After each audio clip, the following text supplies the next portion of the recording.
Maman langsung mengambil air hangat di dapur. Ramli yang menyadari kondisi Pak Suroso memburuk hanya terdiam. Memang benar, air santet itu benar-benar ampuh. "Ramli, sedang apa kau di sana? Cepat bantu Maman bawakan air hangat!" teriak Kirana. Siap, Mbak," ucap Ramli dengan gugup. Ramli bergegas menuju Maman yang sedang menyiapkan air hangat. "Ayo sini, biar aku saja yang membawakannya," ucap Ramli. Maman yang sedang menyiapkan air hangat itu merasa terganggu dengan kedatangan Ramli. Dia pun menoleh ke arah Ramli dengan membusungkan dadanya. "Mulutmu bilang apa? Ayo sini, biar aku saja yang membawakannya," jawabnya. Ramli, kamu yang sadar dengan dirimu.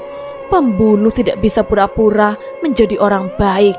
Pembunuh ya tetap pembunuh," ucap Maman. Ramli tetap memaksa memegangi baskom berisi air hangat itu. "Lepaskan! Tidak! Lepaskan!" teriak Maman. "Duh, mereka berdua sedang apa sih ribut-ribut di dapur?" ucap Kirana. "Dek, coba kamu cek mereka.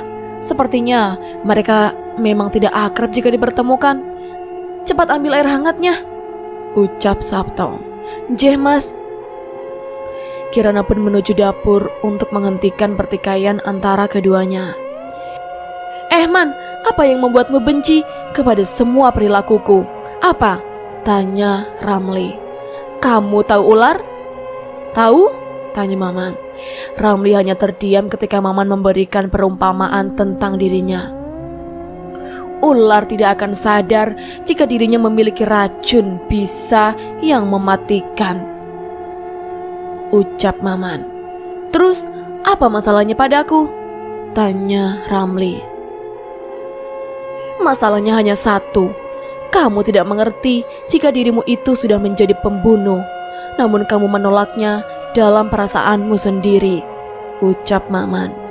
Maman langsung meninggalkan Ramli. Namun baru saja dia keluar dapur, tiba-tiba Mbak Kirana menghampirinya. "Lama sekali hanya mengambil air hangat. Ada apa, Man?" tanya Mbak Kirana.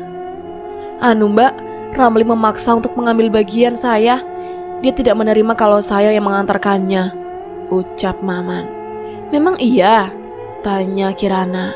"Iya, Mbak," jawab Maman. Kirana terdiam sejenak. Lalu dengan tiba-tiba dia menanyakan keberadaan Ramli. "Ramli mana?" "Di dapur." "Ramli, apa yang kamu lakukan di dapur?" tanya Kirana. Tiba-tiba saja Ramli langsung terbatuk. Sontak saja hal ini membuat Mbak Kirana dan Maman heran. Mengapa Ramli bisa ikutan seperti Pak Suroso? "Ram, kamu kenapa?" tanya Maman. Kirana dan Maman segera mendekati Ramli yang masih berdiri tegak sambil memegangi mulutnya. "Mbak," ucap Ramli. "Astagfirullah, Ramli!" teriak Kirana. "Astagfirullah, Ramli!" Maman dan Kirana terkejut mendapati darah yang keluar dari mulut Ramli. Darah itu menetes ke lantai. Sontak saja hal ini membuat tubuh Ramli melemas. Ramli terjatuh dan pingsan di tempat. "Ramli!" teriak Maman. "Man, kamu pergi ke depan dulu. Kasihkan ini ke Mas Sabto. Lalu kamu kesini lagi untuk membantuku." "Geh, siap, Mbak," ucap Maman. Maman bergegas menuju Mas Sabto dengan membawa air hangat. Ram, kamu kenapa?" tanya Kirana. Kirana pun merebahkan tubuh Ramli. Namun di ikatan sarung Ramli terdapat sesuatu aneh. "Apa ini?" tanya Kirana. Kirana menengok kanan kiri sekitarnya. Dia takut bila dia memegangi sarung Ramli ada saja fitnah yang berseliweran. Kirana pun mengambil benda yang berada di ikatan sarung itu. "Apa ini?" tanya Kirana yang mendapati benda berbentuk bambu yang dilapisi plastik putih. Kirana langsung menyembunyikan wadah itu di dalam bajunya ketika dirinya mendengar suara langkah kaki terburu-buru. "Mbak, gimana keadaan Ramli?" tanya Maman. "Angkat dia ke ruang tamu, rebahkan dia di sana. Sebelum itu, kamu bereskan darahnya. Aku ingin menuju kamar sebentar. Jeh, siap mbak. Kirana langsung menuju kamarnya sembari membawa wadah aneh itu. Sedangkan Maman membersihkan darah yang berada di mulut dan kedua tangan Ramli. Heran, kok kejadian Ramli sama seperti Pak Suroso. Apakah karena jamu itu? Tapi kenapa aku tidak apa-apa? Tanya Maman. Maman masih membersihkan darah yang menempel di mulut Ramli menggunakan air hangat dan jarit yang dipotong-potong menjadi kecil. Pasti ada sesuatu yang disembunyikan di tubuh Ramli. Aku yakin itu adalah jawabannya, ucap Maman. Maman pun memeriksa setiap bagian tubuh Ramli untuk menemukan benda berbentuk gelas dengan bahan bambu yang dilapisi oleh plastik putih dan 2 ikat karet. Kok ndak ada? Di mana benda itu? Tanya Maman. Maman mulai curiga bahwa benda itu diambil oleh Mbak Kirana saat dia menyuruhnya menuju depan rumah. Mbak Kirana! Kirana menutup pintunya rapat-rapat. Dia pun memegangi benda aneh itu. Apa ini? Mengapa ada cairan di dalamnya? Tanya Kirana.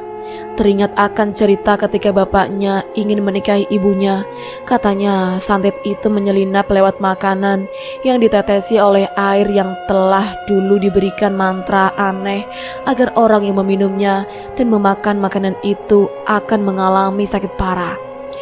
Tapi mengapa santet bisa menyelinap ke dalam desanya? Bukankah desa ini telah lama terpasang di daunan pandan dan ilalang yang berguna untuk menghalangi santet itu masuk? Apa ada seseorang yang menyelinapkan santet ini kepada orang terdekat? Jika memang ada, lalu siapa? Apakah perkataan Maman yang menuduh bahwa Ramli adalah pelakunya itu benar? Lalu dari mana Ramli mendapatkan wadah ini? Malam itu, seluruh anggota keluarga Sabto dan Kirana terjaga antara satu sama lain. Sabto menemani kedua orang tuanya, sedangkan Bu Yati dan Kirana menemani Pak Suroso yang masih lemas. Dan sesuai amanat Kirana, Mamanlah yang akan menjaga Ramli. Kirana menunggu esok hari untuk membuka tabir kepalsuan dari sosok wajah pengkhianat. Pandangan Citra. Nak, nanti pagi kamu harus mendatangi rumah Sabto. Jadilah ular yang menyelinap di malam hari, tidak terlihat, mematuk, namun siap untuk membunuh, ucap Mbah Sumerep terhadap Citra.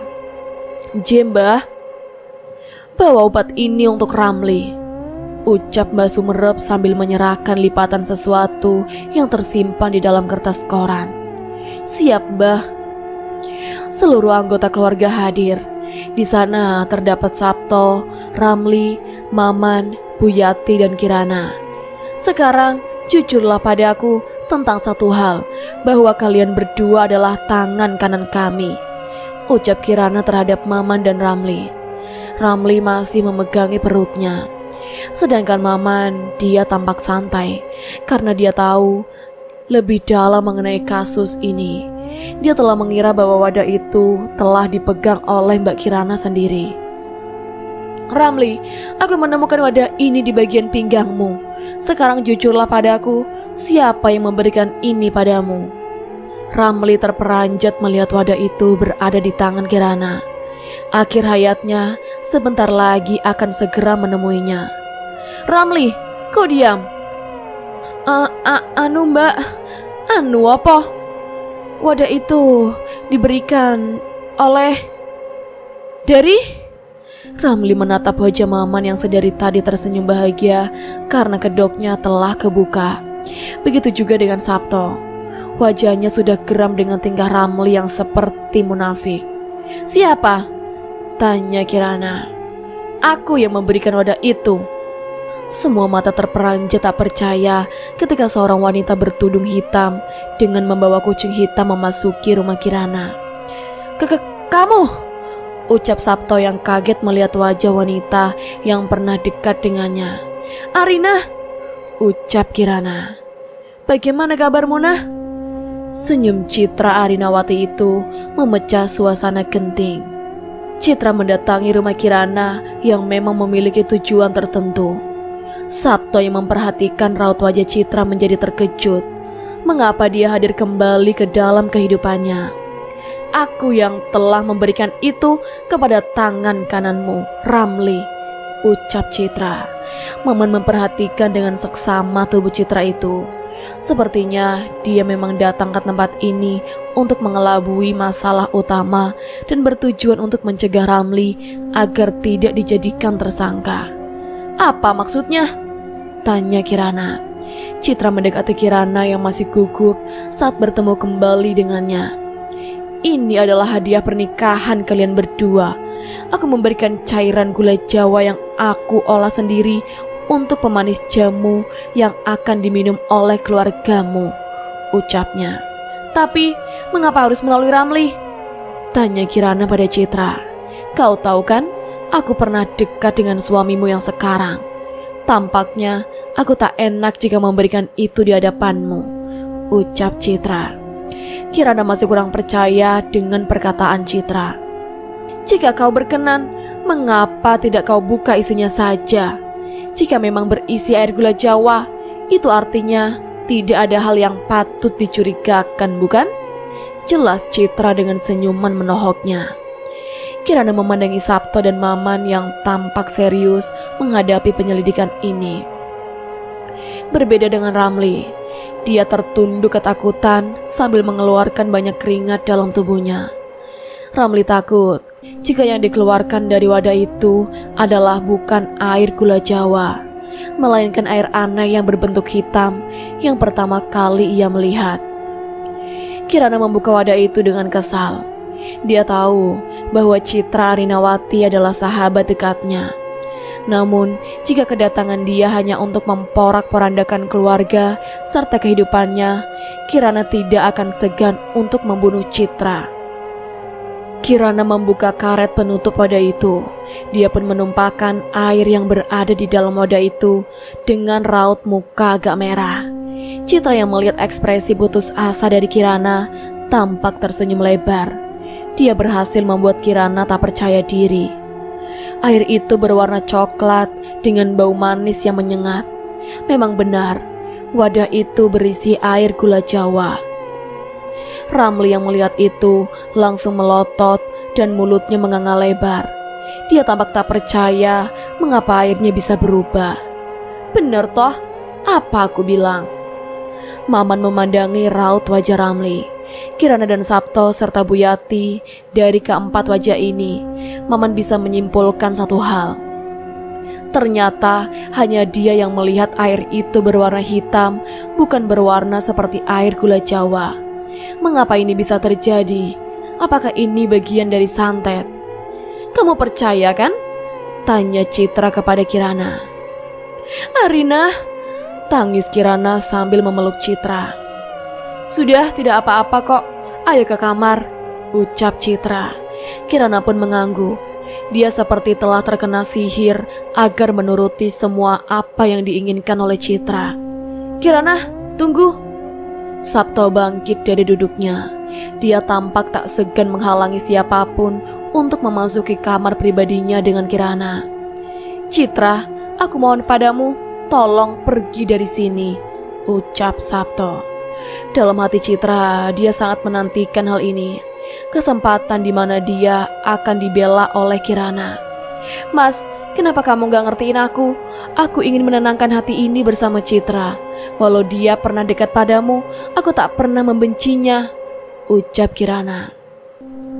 Sabto kaget mendengar kalimat yang diucapkan oleh Kirana. Mengapa dia menjadi berani seperti itu? Tapi, Mas, cukup. Maman langsung memegangi tangan Sabto. Tuan, biarkan saja, karena wanita itu ingin dimengerti oleh wanita lainnya. Jangan kita paksa Mbak Kirana untuk lebih jauh lagi. Dia akan merasa tertekan nanti. Kirana dan Citra pun menuju kamar.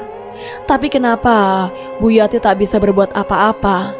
Dia tampak mematung sedari tadi. Bu, ibu ndak apa-apa? Tanya Sabto. Buyati tidak menjawab. Dia langsung menuju kamar suaminya, Pak Suroso. Mengapa banyak yang aneh di rumah ini? Tanya Sabto. Ikut saya sini tuan, ucap Maman.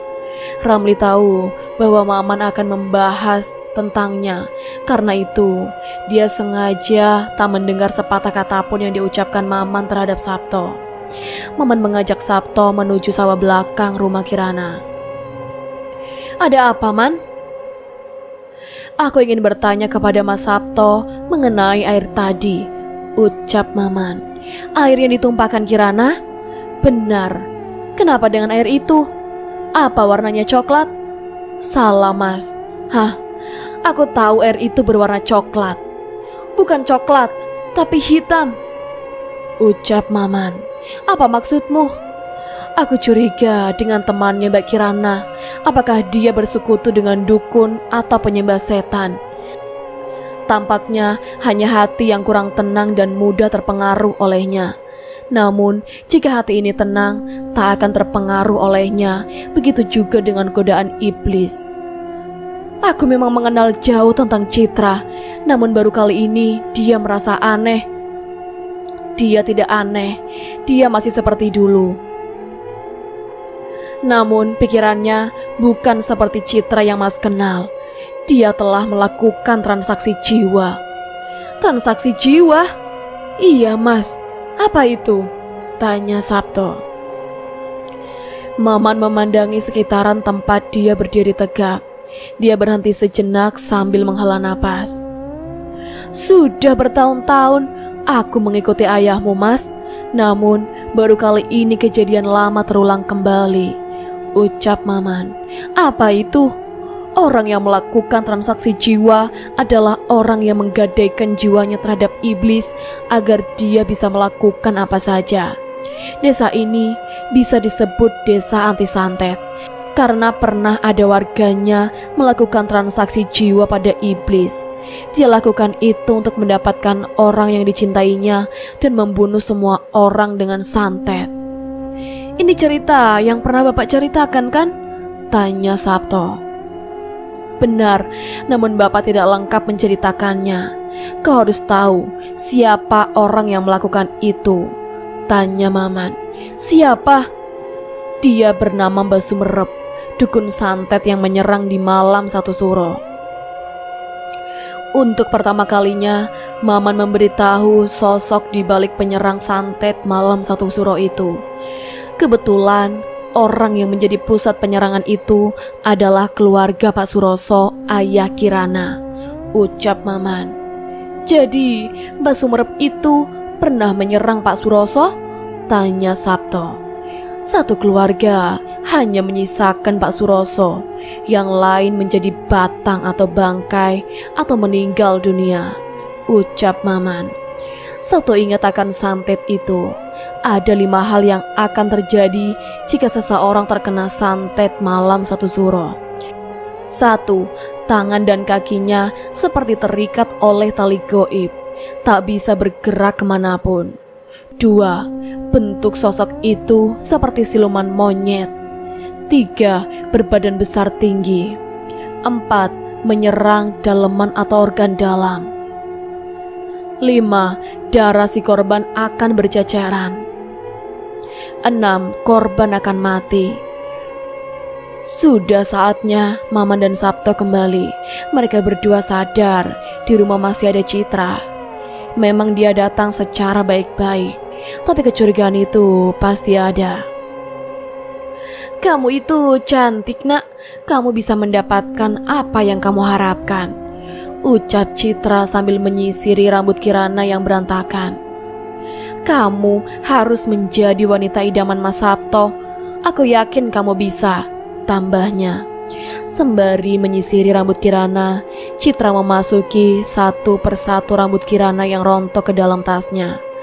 Hal itu digunakan sebagai media santet yang akan diarahkan ke Kirana nanti.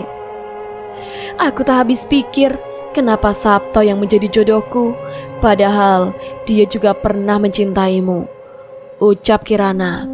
Semua telah diatur alam, Nak. Aku hanya ingin kamu bahagia. Siapapun jodoh Sabto, aku ikhlas. Apalagi sekarang dia berada di genggamanmu. Aku sangat ikhlas, ucap Citra. Citra tersenyum sambil menyela Kirana dalam hati. Dengan ini, Kirana akan segera musnah dengan santet yang akan dilayangkan olehnya tepat pada waktunya. Sudah cukup aku bermain di sini, nak. Aku mau pamit pulang, ucap Citra. Loh, kok buru-buru?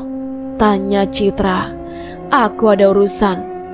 Citra keluar dari kamar Kirana dengan membawa beberapa helai rambut rontok yang kemudian disimpan dalam tas miliknya. Aku boleh ke kamar mandi? Tanya Citra. Boleh, silakan. Kirana menunjukkan Citra ke kamar mandinya. Tujuan Citra hanya satu. Dia mencari potongan kuku, rambut, pembalut bekas, darah haid milik Kirana. Sepertinya aku harus cepat selesaikan ini sebelum Sabto mendatangi rumah. Citra segera mencari potongan kuku itu di dalam tempat sampah yang berada di kamar mandi. Arina, kamu masih lama? Tanya Kirana. Sebentar lagi, nak, ucap Citra. Oke, aku tunggu ya, ucap Kirana. Iya, nak, suwon yo. Citra masih mengorek-ngorek tong sampah kecil yang berada di kamar mandi. Akhirnya ketemu juga kau, ucap Citra. Citra segera mengemasi seluruh penemuannya di dalam kantong kresek dan dimasukkan ke dalam tas miliknya. Tunggu, apakah ini milik Kirana? Entahlah, yang penting aku telah mendapatkan rambutnya, ucap Citra. Citra pun keluar dari kamar mandi. Dia menengok kanan, kiri, tampak sepi dan tiada orang yang mengetahui keberadaannya. Namun baru saja dia melangkahkan kaki menuju ke ruang tamu, ada seretan tangan yang menarik tangan kanannya. Meneng, ucap Ramli sambil menutup mulut Citra dengan tangannya. Lepaskan, bodoh. Kamu mau membunuhku? Ucap Citra. Apa yang kamu lakukan terhadap Kirana? Tanya Ramli. Tidak ada. Apa maksudnya? Tanya Citra. Tidak usah bohong, ancam Ramli. Aku kesini ingin menyelamatkanmu. Aku tahu kamu minum jamu itu kan? Bodoh sekali kamu, ucap Citra. Ramli segera mendorong tubuh Citra hingga membentur tembok. Apa maksudnya? Ramli tidak segan-segan mencekik leher Citra hingga Citra kesulitan untuk bernapas. Tubuhmu banyak racunnya. Ramli melepaskan tangannya. Bajingan, kamu mau membunuhku berapa kali ya? Tanya Citra. Kemarikan obatnya, ancam Ramli. Citra langsung membuka tasnya dan mengambil obat yang telah diberikan Basumerep terhadapnya. Ada syaratnya. Apa itu? Tanya Ramli. Citra menengok kanan kiri sekitarnya. Dia tidak ingin rencana ini akan bocor. Dek, kamu kok ada di sini? Mana Citra? Tanya Sabto. Ada di belakang, Mas. Aku sedang menunggu Citra, ucap Kirana. Mas ke sana ya? Tanya Sabto.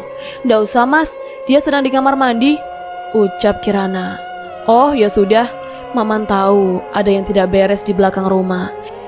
Dia memandangi dalam rumah di mana Ramli juga tidak berada di sini. Itu artinya Citra dan Ramli sedang merencanakan sesuatu. Maman langsung bergegas ke belakang rumah. Mau kemana, Man? Tanya Mbak Kirana.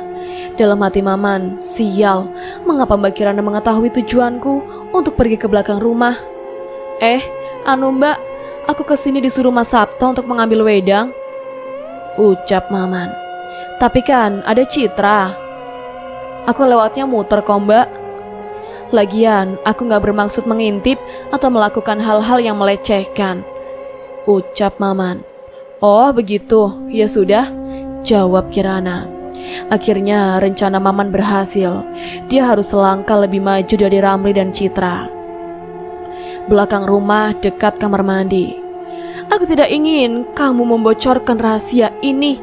Ini adalah rahasia khusus kita, ucap Citra. Apa itu? Tanya Ramli. Malam ini Pak Suroso akan mati, ucap Citra. Maman yang baru sampai ke belakang rumah yang menguping dari balik pintu belakang, dia terkejut mendengar rencana buruk dari Citra kepada Ramli. Karena itu, kamu harus mengawasi tangan kanan Sabto, yaitu Maman. Dia adalah musuh dari Mbah Sumerep, ucap Citra. Benar dugaan Maman. Mbah Sumerep memperalat Citra untuk membalaskan dendamnya kepada Pak Suroso. Dari awal, dia telah curiga bahwa santet yang dilayangkan Mbah Sumerep berupa santet yang diselinapkan lewat makanan dan minuman. Bukan hanya itu saja, sebelum malam satu suro, sosok berbadan besar dan tinggi harus mencari korban sebanyak 3 orang, ucap Citra. Malam ini akan dimulai korban pertamanya, tanya Ramli. Benar. Korban pertama Pak Suroso, yang keduanya Buati, yang ketiga Pak Mulyo, ucap Citra. Iya, aku paham. Korbannya itu yang meminum jamu. Tapi kenapa Maman tidak dijadikan korban? Tanya Ramli. Maman kaget bahwa namanya lagi-lagi disebut.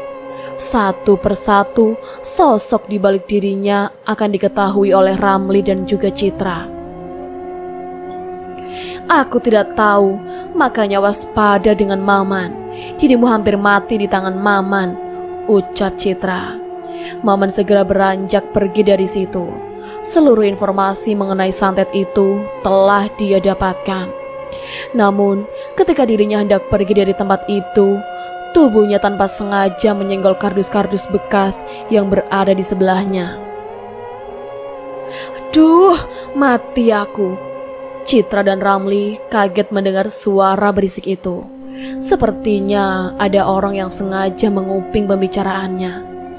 Siapa itu? Ucap Ramli. Dia pun langsung membuka pintu belakang dan tidak mendapati seseorang pun di sana. Ramli memperhatikan sekeliling tempat kardus-kardus itu terjatuh. Sepertinya rencana kita diketahui oleh seseorang. Aku yakin orang itu adalah orang terdekat rumah ini, ucap Ramli. Citra hanya terdiam sambil menghela napas. Lagi-lagi dia harus menghadapi konflik seperti ini. Maman masih bisa diberikan keselamatan setelah dirinya berhasil kabur para pengabdi iblis. Aku harus menyediakan wedang untuk Mas Sabto, ucup Maman. Dia pun menuju dapur dari arah pintu samping atau depan rumah Kirana. Citra menuju rumah depan dengan Ramli. Citra, sudah selesai? Tanya Kirana. Ini mau pulang? Ucap Citra. Tiba-tiba Maman datang sambil membawakan minuman untuk Sabto. Nuwun sewu tuan, saya telat tadi. Iya, gak apa-apa. Tadi habis kemana memangnya sampai telat membawakan wedang untukku? Tanya Sabto. Ramli dan Citra merasa curiga dengan Maman. Ternyata Sabto menyuruh Maman untuk mengambil wedang di dapur.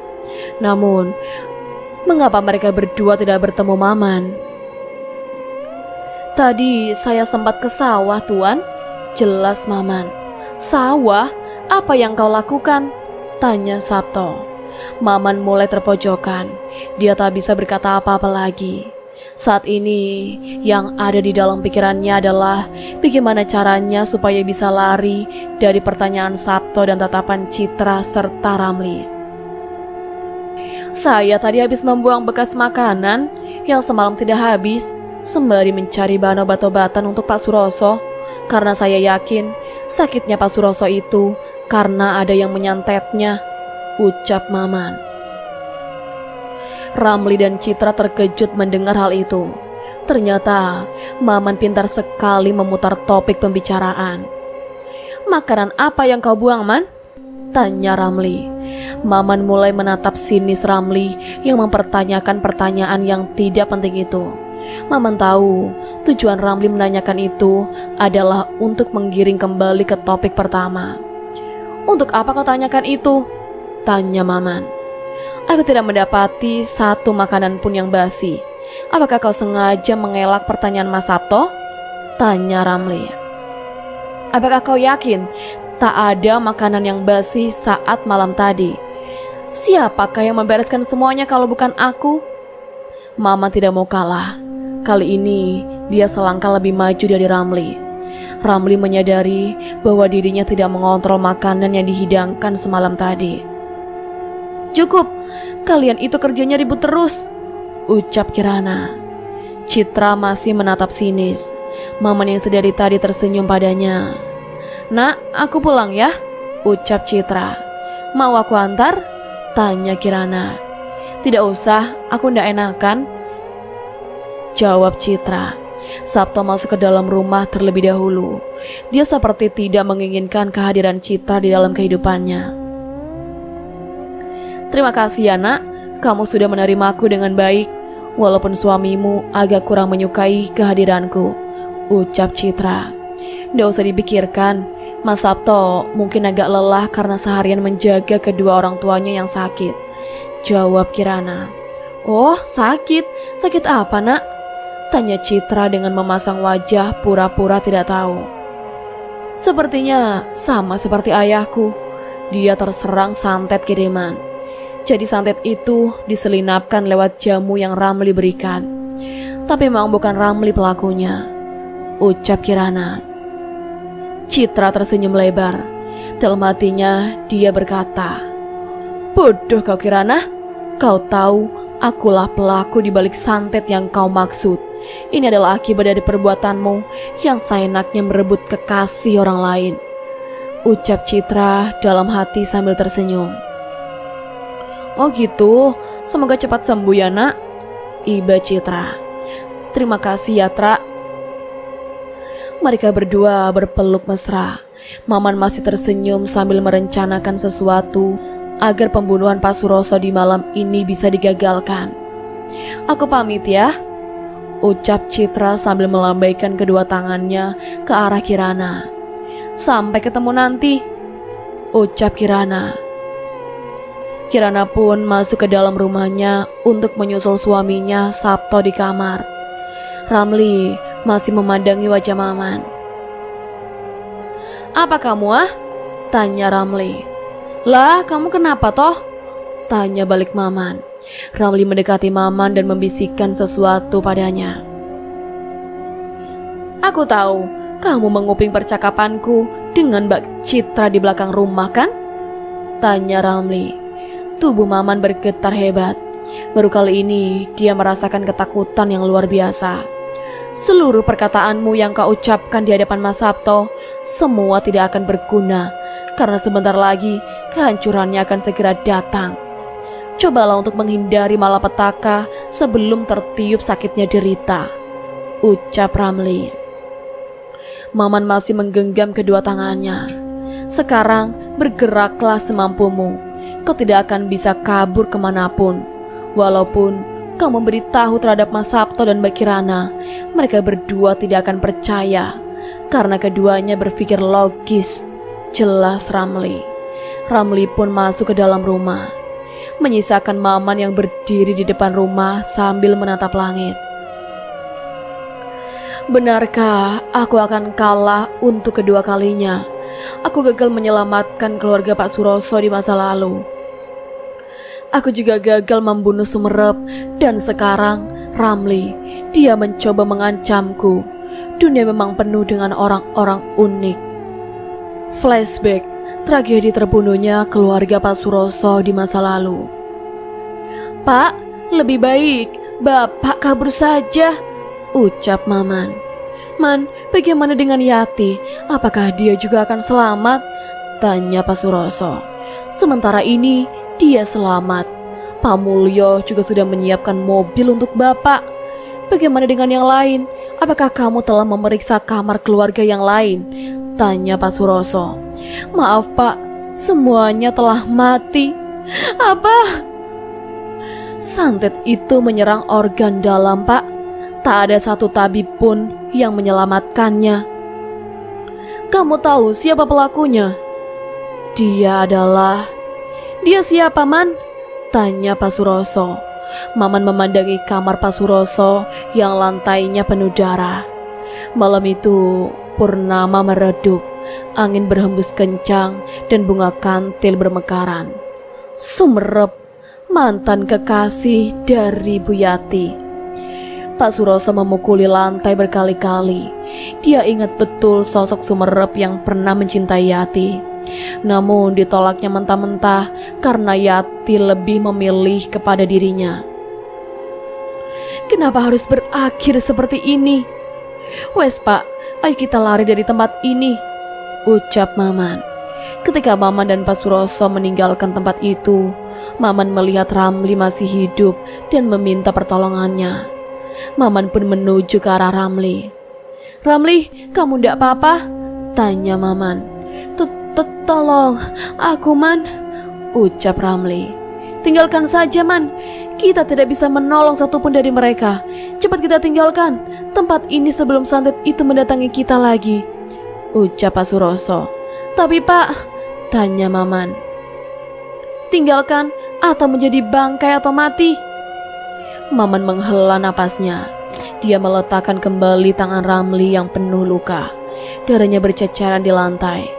Napasnya sudah berat, tak ada lagi kesempatan untuk hidup. Man, tolong aku, ucap Ramli dengan bicaranya yang agak terbata-bata. Maman hanya bisa menatap tubuh Ramli dengan iba. Namun bukan berarti dia kejam untuk tidak menolongnya. Cepat tinggalkan, kita harus selamatkan Yati terlebih dahulu, jelas Pak Suroso. Baik Pak.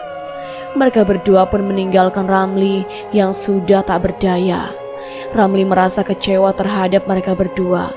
Awas saja kalian, tunggu giliranku membalasnya, ucap Ramli.